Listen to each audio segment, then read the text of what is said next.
ناس كتير بتحب الافلام الهندية وبتتابع بوليوود. الهنود شاطرين في الرومانسية والدراما، بس الاكشن لا خالص. الاكشن الهندي عادة ما بيميل للاكشن الفكاهي او زي ما بيسموه المخرجين في هوليوود الاكشن الخارق. نقدر نقول ان اول نجم اكشن في تاريخ السينما الهندية كان اميتاب باتشان اللي قدم مجموعة من اشهر افلام الاكشن زي شاهنشاه واجوبة وطوفان. في فترة التسعينات ظهر نجم اكشن جديد واسطورة تانية في صناعة الاكشن، اكشاي كومار. في فيديو النهاردة هحكي لكم قصة اكشي كومار من اول لما كان طباخ لحد ما بقى واحد من اشهر نجوم بوليوود.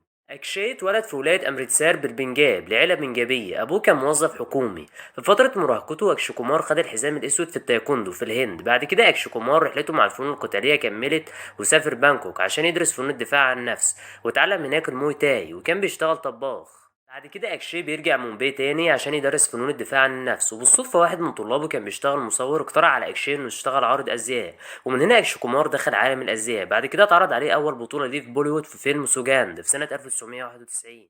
لكن الفيلم محققش نجاح كبير ومفيش حد شافه، واستمر أكشي بعد كده في مجموعة من الأفلام الفاشلة لحد ما جت سنة 1992 وعمل فيلم خلادي اللي حقق نجاح كبير في السينما، وده كان أول فيلم ناجح ليه. في سنة 1993 رجع أكشي كومار للفشل تاني بفيلم وقت هامارا هاي اللي شاركوا البطولة فيه النجم سونيل شيتي. الفيلم حقق نجاح متوسط في شباك التذاكر. نقدر نقول إن سنة 1994 هي سنة النجاح لأكشي كومار. في السنة دي أكشي كومار عمل فيلم مهرة مع سونيل شيتي، وده كان تاني تعاون بين الاتنين في الوقت ده. فيلم مهرة يعتبر من أقوى أفلام الأكشن في تاريخ السينما الهندية، وده مش غريب. الفيلم جمع بين أكبر نجمين أكشن في تاريخ السينما الهندية في الوقت ده، أكشاي وسونيل، وشاركتهم البطولة رافينا تندون. سونيل وأكشاي قدموا مجموعة من أحسن مشاهد الأكشن الملحمية اللي خلت مهرة فيلم حركة قوي، ومحدش يقدر ينسى مشهد القتال اللي جمع بينهم في نهاية الفيلم. رغم إن البطولة كانت لسونيل شيتي وإن شخصيته هي الشخصية اللي قام عليها أحداث الفيلم، إلا إن كاريزما أكشي كومار كانت حاضرة بقوة وكانت موازية لسونيل. قصة فيلمنا بتحكي عن فيشال محكوم عليه بالسجن، وده بسبب إن فيشال قتل 4 من المجرمين اللي اغتصبوا وقتلوا بوحشية أخته.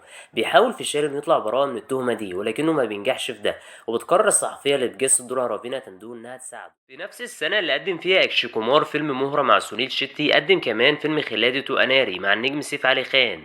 عارفين فيلم شجاع السيما بتاع أحمد آدم وياسر جلال؟ أهو ده بقى الأوريجينال. في الفيلم ده بنشوف أكشي كومار في دور الضابط وبنشوف سيف علي خان في دور الممثل اللي بينبهر بكاركتر اكشي كومار وبيقرر انه يعمله في فيلمه الجديد. الفيلم حقق نجاح كبير جدا في شباك التذاكر. بعد الفيلم ده اكشي كومار قرر انه يبعد شويه عن الاكشن وعمل اول فيلم رومانسي ليه بعنوان ايد اللاجي، وشاركوا البطوله سيف علي خان وكاجول. قصه الفيلم تحكي عن اخين بيحبوا نفس البنت اللي هي كاجول، وبتدور احداث الفيلم في اطار رومانسي كوميدي.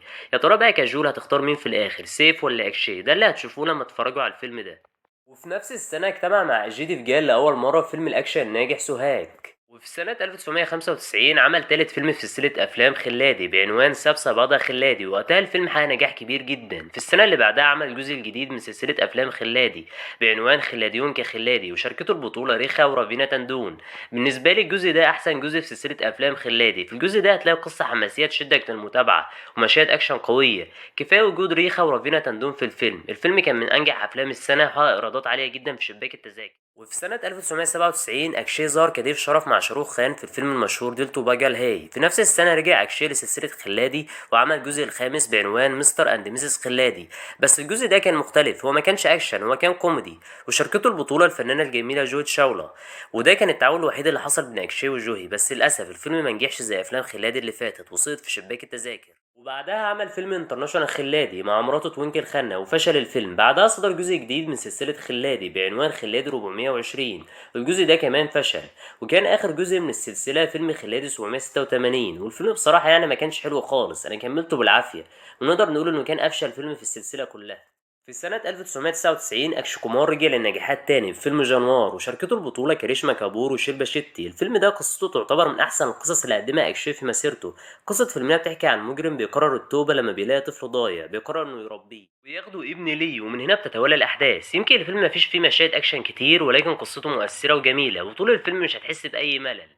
وتنتهي مرحلة التسعينات ونوصل لمرحلة الألفية، وهنا أكشي بيقرر إنه يبعد عن أدوار الأكشن شوية ويركز في الأدوار الكوميدية. وكان أول فيلم كوميدي للأفلام دي فيلم هيرا فيري اللي شاركوا البطولة فيه سونيل شيتي وباريش روال وتابو.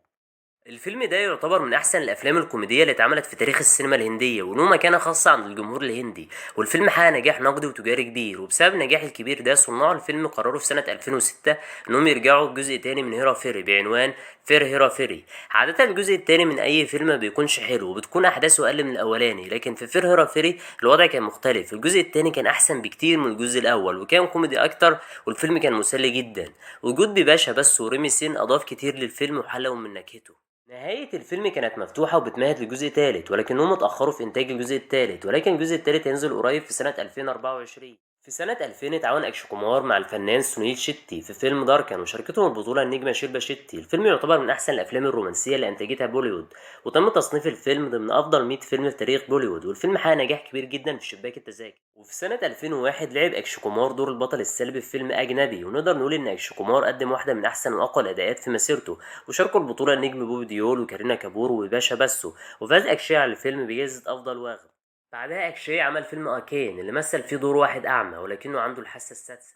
أكشي له أفلام كتير حلوة والقائمة طويلة. من ضمن الممثلات اللي شكلوا ثنائي قوي مع أكشي كارينا كابور. شاركت أكشي في أفلام كتير زي إطراز وكمباكت إيشك وتاشان وجود نيوز وغيرها من الأفلام، لكن بالنسبة لي أفضل فيلم له معاها هو فيلم إطراز. كارينا في الفيلم ده قدمت دور عمرها وكانت بارعة جدا في مشهد المرافعة الأخير. في فترة 2012 ل 2016 أكشي كومار قدم أفلام أكشن قوية وناجحة زي راودي راتور وهوليداي وبرازرز وجبار سباك ورستم وغيرها من الأفلام. ونقدر نقول إن رستم كان آخر فيلم ناجح لأكشي، عشان بعد كده أكشي يدخل في سلسلة من الأفلام الفاشلة ويبتدي يتخبط في مسيرته. وهينزل لأكشي فيلم قريب مع تايجر شروف، وبتمنى إن الفيلم ده يكون عودة كبيرة لأكشي في السينما الهندية. لو عجبكم الفيديو دوسوا لايك واشتركوا في القناة، وياريت كمان تفعلوا زر الإشعارات عشان يوصلكم كل جديد.